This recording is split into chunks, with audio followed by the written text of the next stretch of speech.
ನಾವಿವತ್ತು ಕ್ಯಾಂಪ್ ಮಾಡ್ತಿದ್ವಿ. ಕ್ಯಾಂಪ್ ಮಾಡೋ ಪ್ಲ್ಯಾನಲ್ಲಿ ಇರಲಿಲ್ಲ. ಇವನಿದಾನಲ್ಲ, ಇವರಿಬ್ಬರು ಬಂದು ರೋಡ್ನೇ ಕೊಟ್ಬಿಟ್ರು, ಅಣ್ಣ ಕ್ಯಾಂಪ್ ಮಾಡೋಣ ಬನ್ನಿ ಅಂತೇಳಿ ಹಿಂಸೆ ಕೊಡ್ತಿದ್ದಾರೆ. ಹಂಗಾಗಿ ನಾವು ಇವ್ರನ್ನ ಕರ್ಕೊಂಡು ಇಲ್ಲಿ ಟೆಂಟ್ ಹಾಕೋಣ ಅಂತ ಬಂದಿದ್ದೀನಿ ಗೈಸ್. ಬನ್ನಿ ಟೆಂಟ್ ಹಾಕೋಣ. ಇವ್ರಲ್ಲಿ ನನಗಿಂತ ಟೆಂಟ್ ಹಾಕೋಕೆ ಇವರಿಗೆ ಆಸೆ ಜಾಸ್ತಿ ಸಿಕ್ಕಾಬಟ್ಟೆ. ಇಲ್ಲಿ ನೋಡಿ ಅರ್ಧ ಹಾಕ್ಬಿಡ್ರಿ ಎಲ್ಲ ಸೇರಿ. ಇಲ್ಲಿ ನೋಡಿ ಇವನು ಸೀರೆ ಉಟ್ಕೊಂತೀನಿ, ಟೆಂಟ್ ಹಾಕಿ ಅಂದ್ರೆ ಸೀರೆ ಉಟ್ಕೊಂತಿದ್ದೇನಲ್ಲ. ಇವನ ಕೈಯಲ್ಲಿ ಹಾಕಿಸ್ತಿದ್ದೀನಿ. ನಿಮಗೆ ಹೋದ್ಸರಿ ಹೇಳ್ಕೊಟ್ಟಿದ್ದೆ ಟೆಂಟ್ ಹಾಕೋದು ಹೆಂಗೆ ಅಂತ. ಟೆಂಟ್ ಹಾಕಕ್ಕೆ ಬರುತ್ತೇನಾ? ಹೆಂಗೆ ಹಾಕ್ತೀವಿ ಹಾಕು ನೋಡೋಣ. ಅಡಿಯೋ ಫಸ್ಟ್ ಹಂಗೆ ಇರಲಿ ಬಿಡು, ಫಸ್ಟ್ ನೆಲಕ್ಕೆ ಹಾಕು, ಆರಿಸು ನಿಧಾನ, ಅರ್ಧೋಗುತ್ತಿದ್ದು. ನಾನು ಒಬ್ಬನೇ ಈ ಟೆಂಟ್ ಹಾಕಿದ್ರೆ ಎಷ್ಟು ಕಷ್ಟಪಡ್ತೀನಿ ಅಂದರೆ ಸಿಕ್ಕಾಪಟ್ಟೆ ಕಷ್ಟ ಆಗುತ್ತೆ. ಮುಂಚೆ ಇರೋ ಟೆಂಟ್ ಇನ್ನೂ ಕಷ್ಟ ಆಗೋದು. ಅದಕ್ಕೆ ಕಂಪೇರ್ ಮಾಡಿ ಸ್ವಲ್ಪ ಈಸಿ ಅನಿಸುತ್ತೆ. ಬಟ್ ಇಲ್ಲಿ 3 ಜನ ಸೇರಿ 5 ನಿಮಿಷನೂ ಟೈಮ್ ಹಿಡಿದಿಲ್ಲ. ಅಷ್ಟು ಬೇಕು ಪಟ್ ಪಟ್ ಪಟ್ ಪಟ್ ಅಂತ 2-3 ನಿಮಿಷದಲ್ಲೇ ಮುಗ್ದೋಯ್ತು ಟೆಂಟ್ ಹಾಕೋದು. ಇದೇಂಗೆ ಆಗ್ತದೆ ನೋಡಿ ಗೈಸ್. ಇಲ್ಲಿ ನೋಡಿ ನಾನು ಹೇಳೋಕ್ಕೆ ಮುಂಚೆನೇ ಈಗ ನೋಡಿ ಕಂಪ್ಲೀಟ್ಲಿ ಟೆಂಟ್ ಎಲ್ಲ ರೆಡಿ ಮಾಡ್ಕೊಂಬಿಟ್ರಿ ಇವರೆಲ್ಲ. ನಾನೇನು ಹೆಲ್ಪ್ ಮಾಡಿಲ್ಲ. ನಾನು ಹೆಲ್ಪ್ ಮಾಡಿದ್ದು ಒಂದೇ ಫೇಸ್ ಈ ಕಡೆ ಬರಬೇಕು ಅಂತೇಳಿ ಒಂದು ತೋರಿಸ್ಕೊಟ್ಟೆ. ಅಷ್ಟು ಬಿಟ್ಟರೆ ಕಂಪ್ಲೀಟ್ಲಿ ಇವನಂತೂ ಹತ್ರ ಟೆಂಟ್ ಹಾಕೋದು ಕಲ್ತಿದ್ದಾನೆ ಇವನು. ಅವ್ವ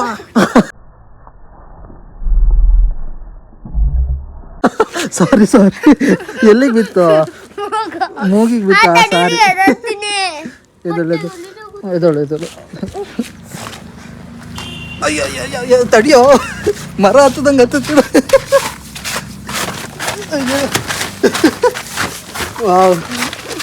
ಟೆಂಟ್ ಒಳಗೆ ಸ್ವಲ್ಪ ಗಲೀಜಾಗಿದೆ. ಅವತ್ತು ಗೋವಾಗ ಒಂದು ವೀಡಿಯೋ ಮಾಡಿದ್ದೀನಿ, ಅದನ್ನು ಅಪ್ಲೋಡ್ ಮಾಡಬೇಕು. ಅದನ್ನು ಅಪ್ಲೋಡ್ ಮಾಡಿಲ್ಲ. ಅದು ಎಲೆಗಳೆಲ್ಲ ನೋಡಿ ಹೆಂಗೆ ಬಿದ್ದಿದೆ. ಒಂದು ಬೇರೆ ಸ್ಟೇಟಲ್ಲಿ ಹೋಗಿ ದೂರದಲ್ಲಿ ಹೋಗಿ ಕ್ಯಾಂಪ್ ಮಾಡಿದ್ರೆ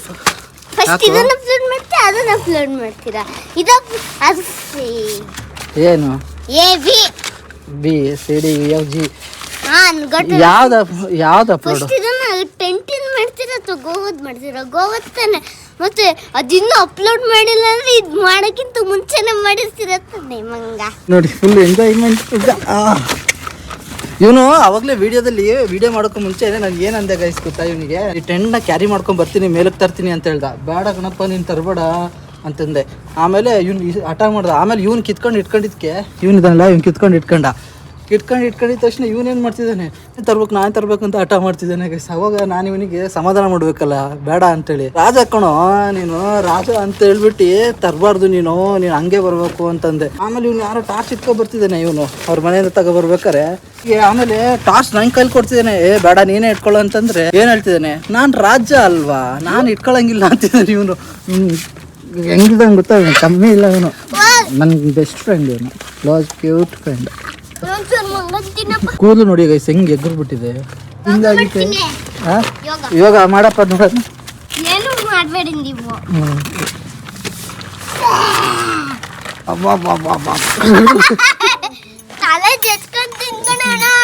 ನೋಡೋಣ ಯಾವ ಇನ್ನೊಂದು ಮಾಡು.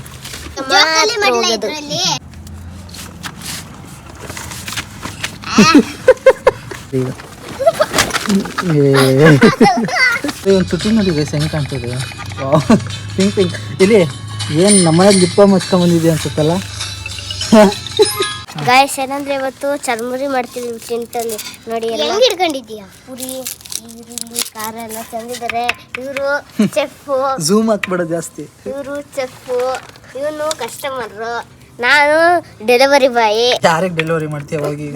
ಇವನಿಗೆ ವಿಡಿಯೋ ಮಾಡೋದ್ರಲ್ಲಿ ಇವ್ರು 3 ಜನನು ಪಂಟ್ರುಗಳಾಗ್ಬಿಟ್ಟಿದ್ದಾರೆ. ಆನೇನು ತೋರಿಸಿ ಯಜಮಾನ್ರೆ. ಮಕ್ಕಳ ಜೊತೆ ಟೈಮ್ ಸ್ಪೆಂಡ್ ಮಾಡೋದಿದೆಯಲ್ಲ ತುಂಬ ಚೆನ್ನಾಗಿ ಅನ್ಸುತ್ತೆ. ಬಂದಿದ್ಯಾ ನೀನು ಬುಕ್ಸ್ ಎತ್ಕೊಂಡು ಅದು ಓದ್ಕಳ್ದೆ ಹೋದ್ರೆ ಇವಾಗ ನೀನು ತಲೆ ಹೊಡಿತೀನಿ ಇವತ್ತು. ಯಾಕೆ ಆ ಥರ ನಿಂತ್ಕೊಂಡು ಹೇಳ್ತಿದ್ಯಾ? ಇದೇನ ಇದು ಈರುಳ್ಳಿ ಹಿಂಗಿದೆ? ಇದು ಅಪ್ಪ, ಇದು ಮಗ, ಡೆಲಿವರಿ ಆಗಿದೆ. ಇದು ಹಾಕಕ್ಕೆ ಬರುತ್ತೆ ನಿನಗೆ? ಹಾಕ. ಈ ಥರ ಎಲ್ಲ ನೇತಾಕ ಟ್ಯಾಲೆಂಟ್ ಎಲ್ಲಿಂದ ಕಲಿತೆ ನೀನು? ಹಾಂ, ವೆರಿ ಗುಡ್. ಇದು ಇಷ್ಟೋ ತನಕ ಫೋನ್ ಇಟ್ಕೊಂಡಿದ್ದ ಗೈಸ್. ಫೋನ್ ಬಿಟ್ಟ ಈಗ ಒಳ್ಳೆ ಹುಡುಗ ಆಗಿದ್ದಾನೆ ಈಗ.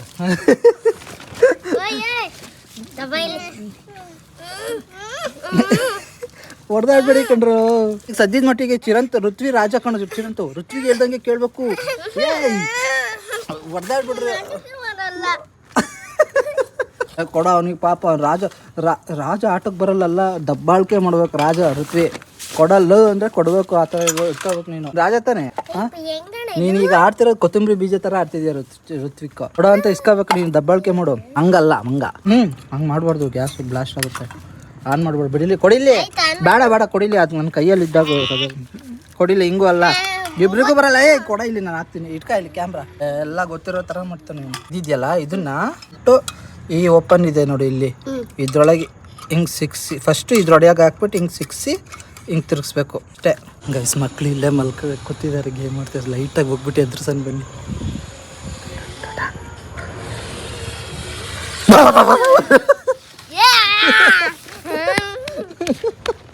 ಅಯ್ಯೋ ಕ್ಯಾಮ್ರಾದಲ್ಲಿ ಕ್ಯಾಪ್ಚರ್ ಆಗಲಿಲ್ಲ ಗೈಸ್, ಎದ್ರಿದ್ದೀವ್ರು. ಇವನು ಎದ್ರಲೇ ಇಲ್ಲ.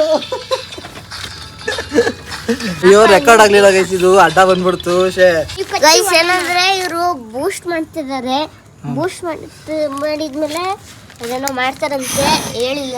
ಒಂದು ದೂರ ಇಡಪ್ಪ, ಇಡು. ಸ್ವಲ್ಪ ಎನರ್ಜಿ ಬರುತ್ತೆ ಹುಡುಗಿಯರಿಗೆ. ಗೈಸ್ ತಿನ್ನಕ್ಕೆ ನಾವೀಗ ಏನು ಮಾಡ್ಕೊಂಡಿದ್ದೀವಿ ಅಂದರೆ, ನೋಡಿ ನಿಪ್ಪಟ್ಟು ಮಸಾಲ ಅವ್ನ ಮನೆಯಿಂದ ತಂದ, ಮತ್ತೆ ಇದು ಬೂಸ್ಟು, ಇದು ಕಾಫಿ, ಚರ್ಮುರಿ ಈಗ ಆಲ್ರೆಡಿ ಮಾಡ್ತಾ ಇದ್ದೀನಿ.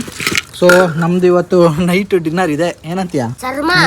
ಚೆಲ್ಲು, ನಿನಗೆ ಇನ್ನೊಂದ್ಸರಿ ಕಾಲ್ ಮುರಿತೀನಿ. ಆಲ್ರೆಡಿ ಎಣ್ಣೆ ಚೆಲ್ಲಾಗಿತ್ತು, ನೀನು ಆಲ್ರೆಡಿ ಎಣ್ಣೆ ಚೆಲ್ಬಿಟ್ಟ ಗೈಸ್. ನಮ್ಮ ಹುಡುಗ ಏನ್ ಮಾಡೋದು ಋತ್ವಿ? ಬಡಿಯೋದು ಇಲ್ಲ, ಹೊಡಿಬಾರ್ದು. ರಾಜ ಕಣ ಅವನು, ರಾಜನ್ ಹೊಡಿಬಾರ್ದು. ಹೆಂಗಿದೆ ನಿಪ್ಪಟ್ಟು ಮಸಾಲ ನಿಂದು? ಚರ್ಮುರಿ ಟ್ರೈ ಮಾಡು, ಕಾಫಿ ತಣ್ಣಗಾಗುತ್ತೆ. ಬೂಸ್ಟು ಚರ್ಮುರಿ ಮಸಾಲ ಚೆನ್ನಾಗಿದೆ ಗೈಸ್. ಸ್ವಲ್ಪ ಎಣ್ಣೆ ಎಲ್ಲ ಕಡಿಮೆ ಹಾಕಿ ಮಾಡಿರೋದಲ್ಲ, ಚೆಲ್ಲೋಗಿತ್ತು. ಏನು ಮಾಡೋಕ್ಕಾಗಲ್ಲ. ನಾನು ಕಾಫಿ ಮಾಡ್ಕೊಂಡಿದ್ದೀನಿ ಬೆಲ್ಲ ಹಾಕಿ. ಕಾಫಿ ಜೊತೆ ಚರ್ಮುರಿ ತಿಂತಿದ್ರೆ ಮಜಾನೇ ಮಜಾ ಅಲ್ಲ? ಹೆಂಗಿರುತ್ತೆ? ಇವನು ವಡೆ ಪಾಯಸ ವಿಡಿಯೋ ಓಪನ್ ಮಾಡೋ ವಡೆ ಪಾಯಸ ಮಾತಾಡ್ದಂಗೆ ಮಾತಾಡ್ತಾನೆ ನೀನು. ಸಖತ್ತಾ? ಸೂಪಡೋ ಸೂಪಡ. ಗೈಸ್ ಸಡನ್ನಾಗಿ ನನಗೆ ಏನು ನೆನಪಾಯ್ತು ಗೊತ್ತಾ ಈ ವಿಡಿಯೋದಲ್ಲಿ? ಇವನು ಮಾತಾಡ್ಬೇಕಾದ್ರೆ ಅದು ಕುಡಿತಾ ಮಾತಾಡ್ತಿದ್ನಲ್ಲ, ಇದು ಬೂಸ್ಟ್ ಕುಡಿತಾ. ನನಗೆ ಏನು ನೆನಪಾಯ್ತು ಅಂದರೆ, ಎಲ್ಲ ಫ್ರೆಂಡ್ಸ್ಗಳು ಎಣ್ಣೆ ಕುತ್ಕೊಂಡ್ಬಿಟ್ಟು ಈ ಥರ ಕುಡ್ಕೊಂಡು ಮಾತಾಡ್ತಾರೆ. ಬಟ್ ನಾನು ನನ್ನ ಫ್ರೆಂಡ್ಸ್ಗಳು ನೋಡಿ ಯಾವ ಥರ ನಿಪ್ಪಟ್ಟು ಮಸಾಲ, ಚರ್ಮುರಿ, ಇದು ಕಾಫಿ ಇದು ಕುಡ್ಕೊಂಡು ಮಾತಾಡ್ತಿದ್ದೀವಿ. ಇವನು ಸೇಮ್ ಎಣ್ಣೆ ಹೊಡೆದಂತಾರನೇ ಆಡ್ತಿದ್ದಾನೆ. ಇಲ್ಲಿ ನೋಡ್ರಿ, ಅದು ಸಡನ್ನಾಗಿ ನೆನಪಾಯ್ತು ಇವನು ನೋಡಿದ ತಕ್ಷಣ. ಇವ್ ನಂಗೆ ಒಂದು ಕೈಲಿ ಹಂಗೆ ಇಟ್ಕೊಂಡು ಇನ್ನೊಂದು ಕೈ ಅದು ತಿಂತ ಮಾಡ್ತಿದ್ನಲ್ಲ, ನೆಕ್ಸ್ಟ್ ಲೆವೆಲ್ ಅನಿಸ್ತು. ಯಾಕವ ನೋಡಿ ಎಣ್ಣೆ ಕುಡಿಯೋಂಥರ ಆಡ್ತಿದ್ಯಲ್ಲ ಒಳ್ಳೆ. ನೋಡಿ ಹೆಂಗ್ ಕುಡಿತಿದ್ದಾನೆ. RCB dialogue ಹೊಡಿರುತ್ತೆ.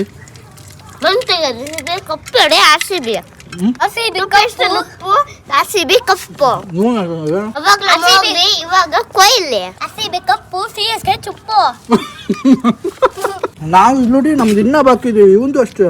ಇವನು ನಿಪ್ಪಟ್ಟು ಮಸಾಲ ಫುಲ್ ತಿಂದಿ, ಅದು ಚರ್ಮುರಿ ತಿಂದಿ. ನೋಡಿ ಇದನ್ನು ಕಾಲನಿ ಮಾಡ್ದ ಒಂದೇ ನಿಮಿಷದಲ್ಲಿ. ಇವನು ಗೊತ್ತೇ ನೆನ್ನೆ ನಿನಗೆ ಪುಳಿಯೋಗರೆ ಅಷ್ಟೊಂದು ತಿನ್ನಿಸ್ತಾ ಇತ್ತಾನೆ. ಆಮೇಲೆ ಮನೇಲಿ ಹೋಗಿ ಮತ್ತೆ ಮುದ್ದೆ ತಿಂದಿದೆ ಅಂತ. ಹೌದಾ? ಹೆವಿ ಪಂಟ್ರು ಬಾ ನೀನು. ಲಾಸ್ಟ್ ವಿಡಿಯೋ ಮಾಡಿದ್ವಿ ಕ್ಯಾಂಪಿಂದು. ನಾವು 4 ಜನ ಸೇರ್ಕೊಂಡ್ರು. ಅದ್ರಲ್ಲಿ ಬೋನ್ ಇದ್ದ, ಅವ್ನು ಕಾಣ್ತಾರ ಆಕ್ಟಿಂಗ್ ಸಖತ್ತಾಗಿ ಮಾಡ್ತಾರೆ ಮಾತ್ರ. ಇವತ್ತಿರ್ಬೇಕಿತ್ತು ಅವನು. ಏನು ಆಮೇಲೆ ಏನು ಅವನ ಹೆಸರು ನಾ ಲಾಸ್ಟ್ ವಿಡಿಯೋದಲ್ಲಿ ಊಸ್ಬುರ್ಕ ಅಂತ ಹೆಸರು ಇಟ್ಟಿದ್ವಿ. ಎಷ್ಟನೇ ಸರಿ ನಾವು ಹೇಳೋದು ಕ್ಯಾಂಪ್ ಮಾಡ್ತಿರೋದು? 2 ಸಲ ಮಾಡಿದ್ವಿ. ಆಮೇಲೆ ಕೆಳಗೆ ಒಂದ್ಸರಿ ಅದು ಸಿಂಪಲ್ ಕ್ಯಾಂಪ್ ತಾನೆ. ಇದೆಲ್ಲ ಡೆಡ್ಲಿ ಕ್ಯಾಂಪು. ಫಾರೆಸ್ಟ್ ಅಲ್ಲಿ ಬಂದು ಮಾಡ್ತಿರೋದು ನಾವು ಕ್ಯಾಂಪ್ಗಳು. ಇವ್ ನೋಡ್ರಿ ಕ್ಯಾಂಪ್ ಎಲ್ಲ ಮುಗೀತು. ಈಗ ನೋಡಿ ನಮ್ಮನೇಲಿ ಏನಿದೆ ಸ್ಪೆಷಲ್ ಆಗಿ ಬಿರಿಯಾನಿ ಮಾಡ್ತಿದ್ದಾರೆ ತಿನ್ನಕ್ಕೆ. ನಾನ್ ವೆಜ್ ಕಡಿಮೆ ಗೈಸ್ ನಾವು ತಿನ್ನೋದು. ಎಲ್ಲೋ 1-2 ತಿಂಗಳಿಗೆ ಒಂದೊಂದ್ಸರಿ ಆ ಥರ ನಾನ್ ವೆಜ್ ನಮ್ಮ ಮನೇಲಿ ತಂದು ತಿನ್ನೋದು ತುಂಬಾ ರೇರ್. ನಾವು ವೆಜಿಟೇರಿಯನ್ ಥರನೇ ತಿನ್ನೋದು ಯೂಶಲಿ. ಗೈಸ್ ಕ್ಯಾಂಪ್ ಎಲ್ಲ ಮಕ್ಳ ಜೊತೆ ಆಟ ಆಡಿ ಕ್ಯಾಂಪ್ ಎಲ್ಲ ಮುಗಿಸಿ ಬಂದೆ. ಬಟ್ ನಾನು ಏನೋ ವಿಷಯ ಹೇಳ್ಬೇಕಂತ ಬಂದೆ ಗೈಸ್. ಏನು ವಿಚಾರ ಅಂದರೆ, ಇತ್ತೀಚೆಗೆ ನನ್ನ ಲೈಫಲ್ಲಿ ನಾನು ಸ್ವಲ್ಪ ಏನೋ ಒಂಥರ ಚೇಂಜ್ ಆಗಿದ್ದೀನಿ ಅನ್ನೋ ಥರ ಅನ್ನಿಸ್ತಿದೆ. ಆ್ಯಕ್ಚುಲಿ ಪ್ರೆಸೆಂಟ್ ನನ್ನ ಮನಸ್ಸಲ್ಲಿ ಸಿಕ್ಕಾಪಟ್ಟೆ ಕೆಲವೊಂದು ವಿಚಾರದಲ್ಲಿ ಸಿಕ್ಕಾಪಟ್ಟೆ ನೋವು ಇದೆ, ಸಿಕ್ಕಾಪಟ್ಟೆ ಬೇಜಾರಿದೆ ಆಗ್ತಿದೆ. ಬಟ್ ಸ್ಟಿಲ್ ಹೆಂಗಿದ್ದೀನಂದ್ರೆ ಕಲ್ತ್ಬಿಟ್ನಾ ಅಂತ ಲೈಫಲ್ಲಿ. ಎಷ್ಟೇ ಹರ್ಟ್ ಆಗ್ತಿರೋ, ಎಷ್ಟೇ ನೋವು ಬಂದರೂ ನಗ್ನಗ್ತಾ ಫೇಸ್ ಮಾಡ್ಬೇಕು ಅನ್ನೋ ಥರ ಅನ್ಸ್ಬಿಟ್ಟಿದೆ.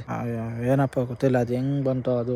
ಬಟ್ ಸ್ಟಿಲ್ ಏನೋ ಒಂಥರ ಮನ್ಸಿಗೆ ಸಿಕ್ಕಾಪಟ್ಟೆ ಬೇಜಾರಾಗ್ತಿದೆ. ನಗ್ನಗಾಡ್ತಾ ಆದ್ರೂ ನಾನು ಈ ಥರ ಇರಲೇ ಹಿಂಗಿಲ್ಲ, ನಂಗೆ ಏನೋ ಬೇಜಾರು ಅಳು ಬಂದಂಗೆ ಆಗ್ಬಿಡೋದು.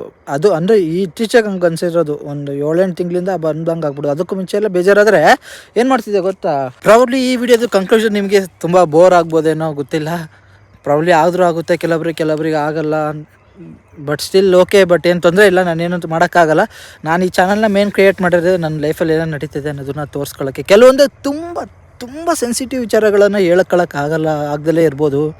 ಬಟ್ ನನ್ನ ಲೈಫಲ್ಲಿ ನಡೆಯೋ ಮೆಜಾರಿಟಿ 99% ವಿಚಾರನೆಲ್ಲ ನಿಮ್ಮ ಮುಂದೆ ಶೇರ್ ಮಾಡ್ಕೊಳ್ತೀನಿ ಗೈಸ್. ಲೈಫಲ್ಲಿ ನಾನು ಯಾರ ಹತ್ರ ನನಗೆ ಏನೇ ಬೇಜಾರಾದರೂ ನಂದೊಂದು ಕ್ಯಾರೆಕ್ಟ್ರ್ ಇದೆ ಗೊತ್ತಾ, ಯಾವ ಥರ ಇದೆ ಅಂದರೆ ಅದು ನೆಕ್ಸ್ಟ್ ಲೆವೆಲ್ ಕ್ಯಾರೆಕ್ಟ್ರು. ಅದು ಈಗಲೂ ನನ್ನ ಫ್ರೆಂಡ್ಸ್ಗಳು ನನ್ನ ನೋಡ್ಬಿಟ್ಟು ಶಾಕ್ ಆಗ್ತಾರೆ. ಏನಕ್ಕಂತಂದರೆ ಹಿಂಗೆ ನಾನು ಹೆಂಗಿರ್ತೀನಿ ಅಂದರೆ ನನ್ನ ಫ್ರೆಂಡ್ಸ್ ಜೊತೆ ಫುಲ್ಲು ಚಿಲ್ಲಿಂಗ್ ಆಗಿರ್ತೀನಿ ಗೈಸ್, ಫುಲ್ಲು ಚಿಲ್ಲಿಂಗ್. ನನಗೇನೇ ನನ್ನ ಮನಸ್ಸಲ್ಲಿ ಬೇಜಾರಿದ್ರು ನಾನು ಅವ್ರ ಮುಂದೆ ತೋರಿಸ್ಕೊಳ್ಳೋದೇ ಇಲ್ಲ, ಅಷ್ಟು ಮೆಂಟಲಿ ಸ್ಟ್ರಾಂಗಾಗಿ ನಿಂತಿರ್ತೀನಿ. ಬಟ್ ನಾನು ಹಂಗೇನಾರ ಇನ್ ಕೇಸ್ ಆದೆ ಅಂದರೆ ಓಪನ್ ಅಪ್ ನಾನು ಯಾರು ಒಬ್ಬರ ಹತ್ರ ಆಗಿರ್ತೀನಿ ಅಷ್ಟೇ, ಬಿಟ್ಟರೆ ಇನ್ನು ಯಾರ ಹತ್ರ ಆಗಿರೋ ಎಲ್ಲರ ಮುಂದೆ ಚಿಲ್ಲಿಂಗ್ ಆಗಿರ್ತೀನಿ. ಅದೆಷ್ಟೋ ಸರಿ ನನ್ನ ಫ್ರೆಂಡ್ಸು, ನನ್ನ ಜೊತೆಲಿರೋ ಫ್ರೆಂಡ್ಸ್ಗಳು ಮತ್ತು ದೂರಿಂದ ಫ್ರೆಂಡ್ಸ್ಗಳೆಲ್ಲ ಇರ್ತಾರಲ್ಲ, ಅವರೆಲ್ಲ ಸಡನ್ನಾಗಿ ಮೀಟ್ ಆಗಿ ಮತ್ತು ಜೊತೆಲಿರೋ ಫ್ರೆಂಡ್ಸ್ಗಳಿಗೂ ನನ್ನ ನೋಡಿ ಕೆಲವೊಂದು ಸರಿ ಹೊಟ್ಟೆ ಕಿಚ್ಚು ಪಡ್ಕೊಂಡಿರೋರು ಇದ್ದಾರೆ. ಯಾಕಂದರೆ ನನ್ನ ಮುಖದ ಮುಂದೆನೇ ಹೇಳಿರೋರು ಇದ್ದಾರೆ ಈ ಥರ ವಿಚಾರಗಳನ್ನು. ಅದು ಹೆಂಗಿರ್ತೀಯ ನಿನ್ನ ಲೈಫಲ್ಲಿ ಏನು ಬೇಜಾರಾಗಿರೋ ವಿಚಾರಗಳಿಲ್ಲೇ ಇಲ್ವಾ, ಈ ಥರ ಯಾವಾಗಲೂ ಹಿಂಗೆ ಹ್ಯಾಪಿ ಆಗಿರ್ತೀರ, ಚಿಲ್ಲಿಂಗ್ ಆಗಿರ್ತೀಯಲ್ಲ ಅಂತ ಕೇಳ್ತಾರೆ. ಬಟ್ ಸ್ಟಿಲ್ ಅವ್ರಿಗೆ ಗೊತ್ತಿಲ್ಲ ನನ್ನ ಮನಸ್ಸಲ್ಲಿ ಸಿಕ್ಕಾಪಟ್ಟೆ ಬೇಜಾರಿರುತ್ತೆ ಗಸ್. ಬಟ್ ಯಾರ ಮುಂದೆ ನಾನು ಯೂಶ್ವಲಿ ತೋರಿಸ್ಕೊಳಕ್ಕೆ ಹೋಗಲ್ಲ. ಇಫ್ ಇನ್ ಕೇಸ್ ತೋರಿಸಿದ್ರೆ ಅವರು ನನ್ನ ಲೈಫಲ್ಲಿ ತುಂಬ ಕನೆಕ್ಟ್ ಆಗಿರ್ತೀನಿ, ಅಷ್ಟು ಬಿಟ್ಟರೆ ಇನ್ನು ಯಾರ ಹತ್ರ ನಾನು ಅಂಥ ವಿಚಾರಗಳನ್ನೆಲ್ಲ ನಾನು ತೋರಿಸ್ಕೊಳ್ಳೋಕ್ಕೆ ಹೋಗಲ್ಲ. ಬಟ್ ಅದು ನನ್ನ ಫ್ರೆಂಡ್ಸ್ಗಳಿಗೆ ನಿಜವಾಗ್ಲೂ ಶಾಕ್ ಆಗ್ತಾರೆ ಈ ಥರ ವಿಚಾರ.